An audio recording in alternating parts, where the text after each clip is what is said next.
Chris, hello. Hi, how are you doing? It's Fine, thank you very much. It's an honor and a pleasure to speak with you.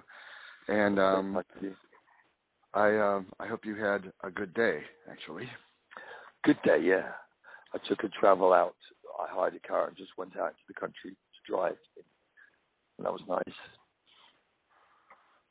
I'm glad. Well, can I talk to you about this tour? Because yeah. I'm very excited. I was fortunate enough to see the first leg of the tour when you came to Boston last. And I've been to a lot of your concerts over the years, and I was mesmerized by the reinterpretations of your songs this time around and thought the show was one of your most engaging that I've seen. So the first question I wanted to ask you was about the catalyst for doing this tour. Did you want to reclaim parts of your history and redefine them on your own terms? No, I don't need to reclaim my history. I am my history, so... yeah. There are no my terms. Everything's my terms. Obviously, when you do it, they're all on your terms, except when you're collaborating, of course, but they're always primarily on my terms because I'm the artist in that sense. So, no, those two things... No, there's no need for me to reclaim anything. There's no comeback. I'm always here, and I always will be. That's my attitude. I'm not trying to I'm not contradicting you, but I'm just telling you how I feel about it. And no, I did this in somewhere in the 2000s or the 90s. It was the first live album. The only first live album I put out, Peter Murphy, was Just for Love, where I had just 3 people.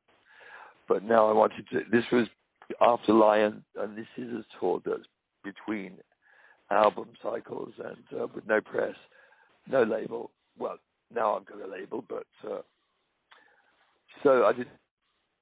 It wasn't really about promoting anything, but visiting a very strong, loyal, hardcore audience that I have, and to come out and to literally play as if you're going into their front room and singing to a person. I mean, most of my shows are very intimate anyway, whether they're to 20,000 or 4 people, but oh yeah, that's but it's great but it was also a device by which I've been finding a fresh area of creative sort of windows, and one of those is to work with both of the musicians I'm working with on this, John Andrews on guitars and Emilio China, and this is my hunch and my intuition has really paid off because it's become a very much in itself one of those rare things. There aren't many, even in the jazz world, there aren't many of these around. So that's one of the great things about it. But also it gives me the chance to, I'm that guy, and with the voice, and there's no bells and whistles around me in that sense. So you get to, I get to walk on and sing, And fantastically, beautifully too, I might add. Well, thanks. The voice is still so celestial. Yeah, I was also wondering if this was, this was a chance for you to see these songs in a different light and to re-engage with them in a different way. But you're asking me, you're answering questions there. Why don't you ask the question and answer it yourself? Okay. What do you want I was wondering if that was the case. No, I'm not being awkward, but I mean, what am I doing? Like agreeing with you or giving you? Okay. Well, here's the question. No, I don't. I sing these songs. I sing these songs in the bathroom. I mean, I don't see them in a new light.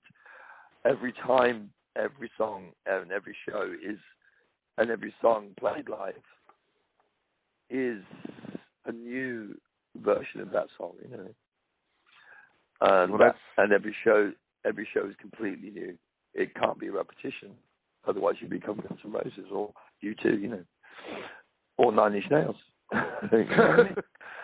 Yeah. Not to piss on them, what I'm saying. Nobody's like me around, so that's, I think, I don't know. I'm one of those rare things. I think I'm probably the last one like me. Well, I hope that you continue doing this, because if you are the last one, then you need to keep on being out there. I'm the only one of a certain kind, and I mean, the English don't like to blow their horns too much. Self-advertise, but the king is dead.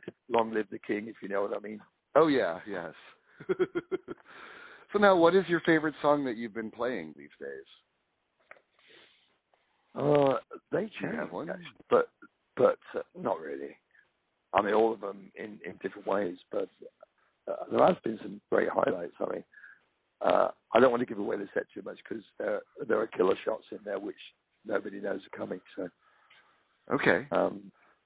But Lion's been great, because Lion, the album, the title track of the last album, but the original and the whole album, in fact, this whole studio album is very vast and almost symphonic.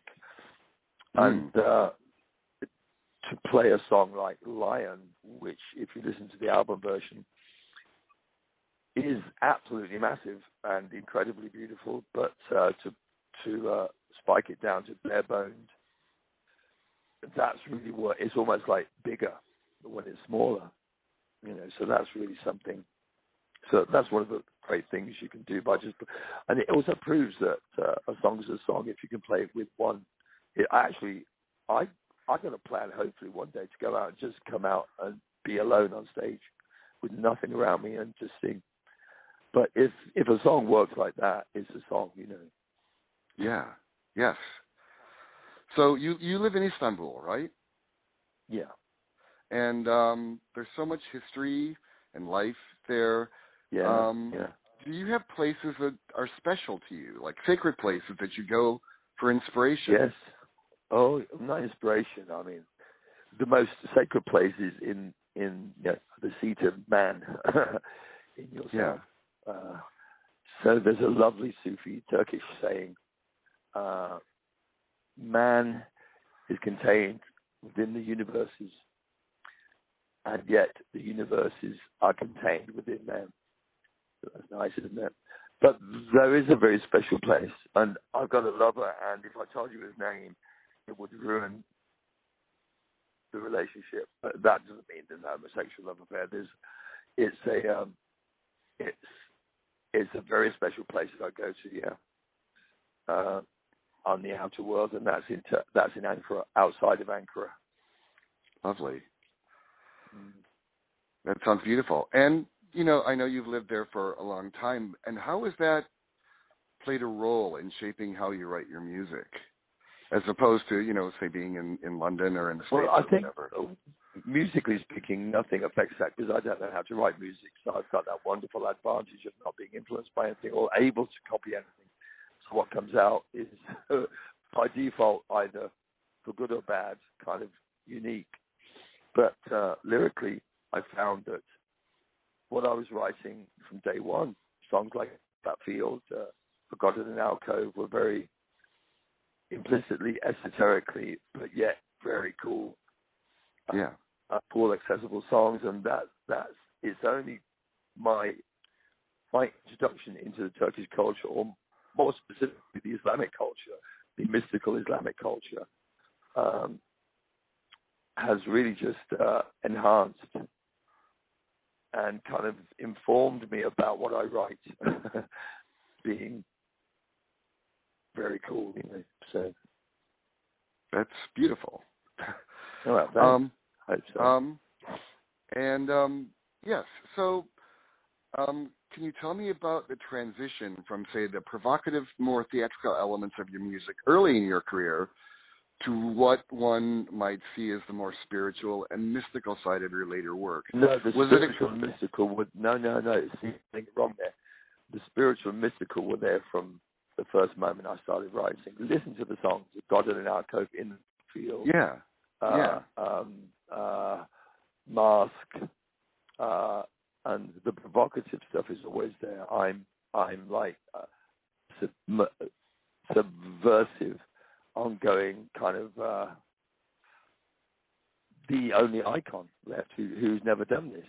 Nobody's done that. So that's, not that I'm trying to stylize myself and be something. It just is like that. So basically, all the above is still there. And you're saying that the Peter Murphy that we see on stage isn't a persona; it is you. There can be nobody else but you to be. I mean, what else can there be? Yeah. I'm not Bowie. I'm not like stupid. I mean, he was fucking brilliant, but a bit dim. Yeah. And yes. Oh, I didn't mean it. I was playing the character. Yeah, and there were some fallow periods in that too. There were. And I think, you know that too. This interview should be in fucking Rolling Stone. Oh. We'll sell it to them, baby. Sell it to them. Leave your publication. Sell it. This is the iconic interview of this moment in time, I tell you. Oh, well, thanks. And no. What I'm telling you is, I'm giving you pearls here. I know. Believe me, these pearls are being Sell recorded. them. Use them. Don't waste them on Boston. Give it to Rolling Stone or some other bullshit national. We're going to put them everywhere. So all right. now, all right. I've got about 2 more minutes. Oh, geez. Because I've got the phone call. Okay. Gosh, let me see here. So, since you were talking about Bowie, a friend of mine attended a press conference you did in Porto, Portugal in 2008, where you talked about artists not needing record labels anymore, that your relationship with concert promoters and your fans was much more important. And that was really ahead of its time, and I think David Bowie was, at that time, the only other person saying something like that. Yes, that's right. I mean, listen to after him being raped by Tony DeFries. He left that in a second, and he even said to young bands, don't get personal management, get a lawyer. Yeah. Personal managers are parasites. Well, they are. It's an old school. Yeah, it is. They're dead. And you've been able to survive and thrive, and despite managers who have stolen from me, they're fucking arseholes, to be honest. And I won't name them, but they know who they are. And God, if I could take them to court, man. But they're so fucking clever.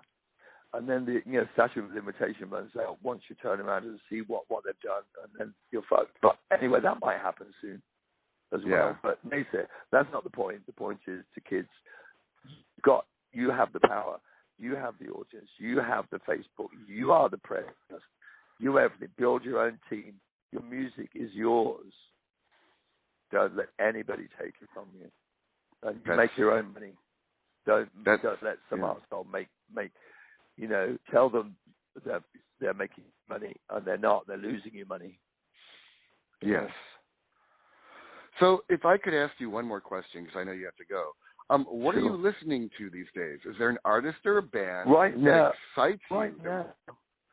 No, but right now I'm listening to, I'm putting on Brian Eno, the early Brian Eno stuff, before, like, Taking Tiger Mountain, all that stuff, a mixture of his stuff before the show.